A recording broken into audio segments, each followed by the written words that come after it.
नमस्कार, मैं हूं आपके साथ पूर्णिमा मिश्रा। हमारे खास प्रोग्राम क्या कहते हैं नरेंद्र मोदी में आज आपको सुनवाएंगे पीएम मोदी का वो ऐतिहासिक भाषण जो उन्होंने 14 अप्रैल 2008 को अहमदाबाद में दिया।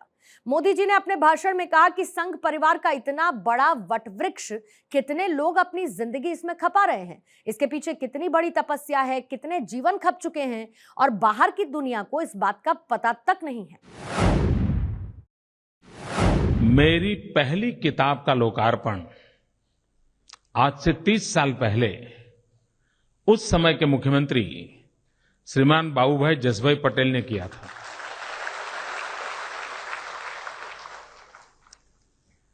लेकिन तब न मेरी कोई साहित्यिक पहचान थी, न तो कोई सार्वजनिक जीवन की पहचान थी। और मुझे याद है, और जिसका मैं गौरव करता हूं, कि श्रीमान चंद्रकांत बख्शी ने, जो गुजराती साहित्य के एक बहुत बड़े सिरमौर हैं, उन्होंने उस किताब का एनालिसिस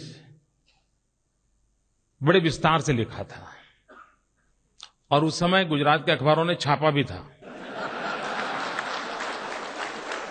और उसको उन्होंने यानी बड़ा गौरव किया था और मुझे उसके बाद थोड़ा मेरा हौसला बुलंद हुआ। और तब से, और दूसरे एक विद्वान थे जो मुझे लगातार कहते थे कि नरेंद्र भाई, जब कोई एक्टिविस्ट लिखता है, जो फील्ड में काम करने वाला लिखता है,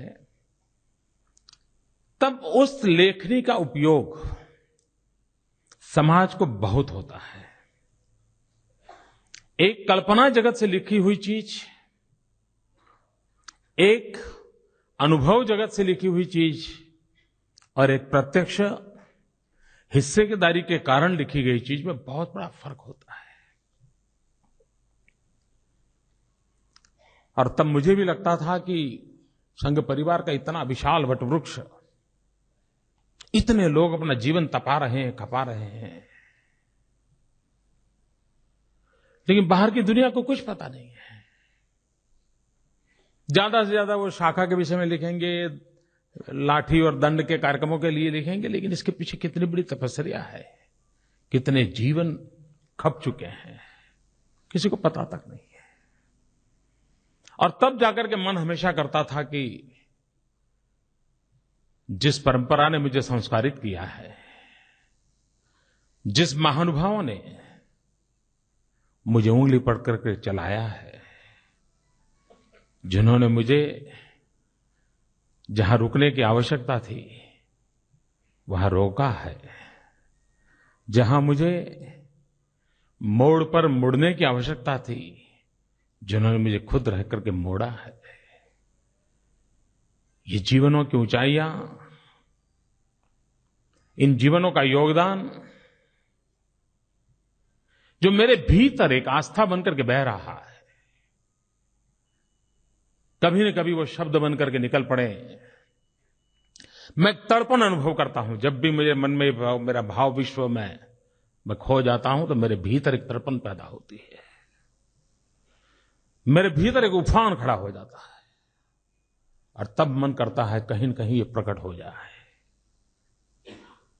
मित्रों, ये साहित्यिक परंपरा की चीजें नहीं है, ये मेरे भाव विश्व के दस्तावेज हैं।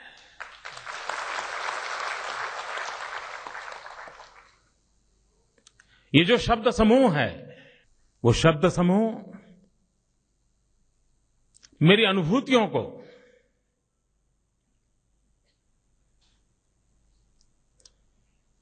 प्रकट करता है और उसमें से ये रचनाएं हुई हैं।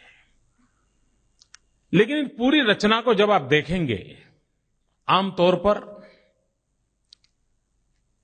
और ये बहुत स्वाभाविक है, उसमें कुछ गलत भी नहीं है, लेकिन अगर कोई चीज कही जाए, लिखी जाए, तो कहां से शुरू होती है कि मैं और वे उस समय मिले थे, मेरा और उनका संबंध ऐसा था, मेरे साथ उनके एक बार ऐसा हुआ था। मित्रों, इस पूरे 200 पेज की किताब में नरेंद्र मोदी कहीं नहीं है। मेरा और उनका क्या नाता था वो विषय इसमें नहीं है। मैंने बहुत सहजता से उससे अपने आप को दूर रखा है। लेकिन ये जीवन कितने ऊंचे थे और मैं उनको कब कैसे देखता था, मेरे मन पर वो कैसे छा जाते थे, उन चीजों को मैंने इस पर शब्दबद्ध करने का प्रयास किया है। मित्रों, कभी कभी संघ के लोगों के विषय में बहुत जानकारी न होने के कारण उनकी जीवन की जो ऊंचाइयां हैं उसको समझ पाना बहुत मुश्किल होता है और कभी कभी तो एक आध बार जानने के बाद भी रजिस्टर नहीं होती है। मुझे स्मरण है, परम पूज्य डॉक्टर हेडगेवार जी की जन्म शताब्दी का समारोह हो रहा था। तब जो लोग हमारे वैचारिक विरोधी हैं, उन लोगों ने एक बहुत बड़ा अभियान चलाया था और वो लगातार लिखते थे, बोलते थे, सेमिनारों में चर्चा करते थे। देखो ये आरएसएस वाले कैसे लोग हैं, ये डॉक्टर हेडगेवार को कौन जानता था, नागपुर में भी कोई पूछता नहीं था। एक बहुत मामूली आदमी को बहुत बड़ा बना करके शताब्दी बना करके घूम रहे हैं, इस प्रकार की आलोचना होती थी। और मुझे याद है उस समय के हमारे सरसंघचालक परम पूज्य रज्जू भैया जी ने बहुत ही सटीक जवाब दिया था। उन्होंने कहा कि हमारे आलोचक जो कहते हैं कि डॉक्टर हेडगेवार जी बहुत सामान्य थे, मैं इसका विरोध नहीं करता हूं। ये सही है कि पूरी संघ व्यवस्था में समाज के भीतर से आए हुए सामान्य लोग हैं। विशेषता ये नहीं है कि ये लोग सामान्य हैं कि असामान्य हैं, विशेषता ये है कि ये सामान्य लोगों ने असामान्य काम करके दिखाया है। और जिनको सामान्य नजरों से देख सकते हैं, ऐसे लोगों ने असामान्य काम किया है। मित्रों, इस सारी किताब को पढ़ने से संघ विषय में जो इतने भ्रम है, उन भ्रम का निरसन पढ़ते पढ़ते हो जाएगा। बहुत से ख्याल ऐसे हैं कि संघ यानी ये, संघ यानी वो, संघ यानी दिखना। बहुत सी बातें मैंने इसमें उल्लेख किया है। संघ के लोग यानी मीडियोकर, कोई बड़े प्रभावी लोग नहीं होते। मित्र, इस किताब को पढ़ने से अंदाज आएगा कि अपने आप को खपा देने वाले लोग कितने ऊंचे थे। एक जीवन भर मित्रों, यानी एक जीवन, एक लक्ष्य आमतौर पर मुश्किल होता है। मित्रों, जयप्रकाश नारायण का राष्ट्रीय स्वयंसेवक संघ के साथ संबंध आया तो संघ की बैठकों में एक परंपरा रहती है, जब परिचय करते हैं तो वो अपना संघायु बताता है कि मेरा संघायु 30 साल, मेरा संघायु 25 साल, मेरा संघायु 20 साल। तो जयप्रकाश नारायण जी एक बार संघ की बैठक में आए, बातचीत हो रही थी, तो जयप्रकाश जी जब सुनने लगे, भैया क्या बोल रहे हो आप लोग संघायु, तो उनको समझाया गया कि जो बताता है मेरा संघायु 30 साल, मतलब ये 30 साल से ये काम कर रहा है। और तब जयप्रकाश जी ने उस बैठक में कहा था कि आमतौर पर व्यक्ति 5 साल 7 साल में नए नए किसी न किसी कार्य से जुड़ता हुआ अपने आप को रास्ता बनाता रहता है। ये बहुत बड़े आनंद का विषय है कि एक ही विचार, एक ही कार्य, एक ही कार्य पद्धति के लिए 30-30 साल तक, 40-40 साल तक लोग खपे रहते हैं। ये अपने आप में एक बहुत बड़ी बात है। मित्रों, यहां जितने जीवन है, और मेरा सौभाग्य रहा है कि परम पूज्य डॉक्टर हेडगेवार जी को छोड़ करके जितने यहां चेहरे आप देख रहे हैं, इन सब की उंगली पकड़ करके चलने का मुझे सौभाग्य मिला है। यहां पर 2 पीढ़ी हैं। मोहनराव जी भागवत हैं, तो पीछे जो एक चित्र है उनके पिताजी मधुकर राव जी भागवत का है। वे गुजरात में प्रांत प्रचारक के नाते काम करते थे। और मैं तो कभी दावा करता हूं कि जितना प्रेम मोहनराव जी को मधुकर जी ने दिया है, उतना ही प्रेम मुझे प्राप्त हुआ है।